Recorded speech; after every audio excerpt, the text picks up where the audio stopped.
Isang pampasaherong bus ang nahulog sa bangin sa Barangay Fabrica sa Hamtik, Antique noong Martes, Disyembre 5, na ikinasawi ng 17 katao ayon kay Governor Rodora Cadiao sa panayam ng Brigada San Jose Antique. Una nang nilinaw ng operator ng bus na nahulog sa bangin na hindi 53 kundi 28 ang sakay ng bus na may bus number na 6289.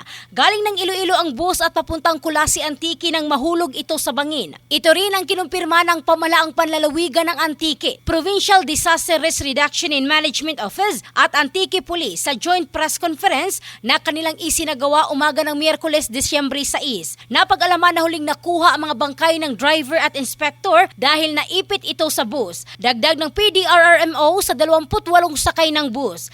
17 ang patay, 4 ang stable na nasa Angel Salazar Memorial Hospital at 7 ang kritikal na dinala sa pagamutan sa Iloilo. Sa inilabas na statement ng management ng bus, voluntaryo na nilang sinuspindi ang biyahe ng 12 pang ibang mga bus na kasama sa prangkisa ng case number 11-V1-021-AK. Inireport na rin nila ang insidente sa Land Transportation Franchising and Regulatory Board at handa silang makipagtulungan para sa anumang investigasyon. Nangako sila na magbibigay ng financial assistance at sila rin ang gagasto sa lahat ng medical at burial expenses ng mga sakay ng bus. Dagdag pa ni Governor Cadiao, maglalabas rin siya ng paunang tulong pinansyal na nagkakahalaga ng 20,000 pesos para makatulong sa pamilya ng mga biktima. Sa ngayon, patuloy pa ang investigasyon sa pagtukoy sa dahilan ng insidente. Ang bahaging ito ay hatid ng DriveMax Adult Herbal Capsule, lalaking laging umaangat. In the heart of changing lives, ito si Michelle Craste ng Brigada News Philippines, the Music and News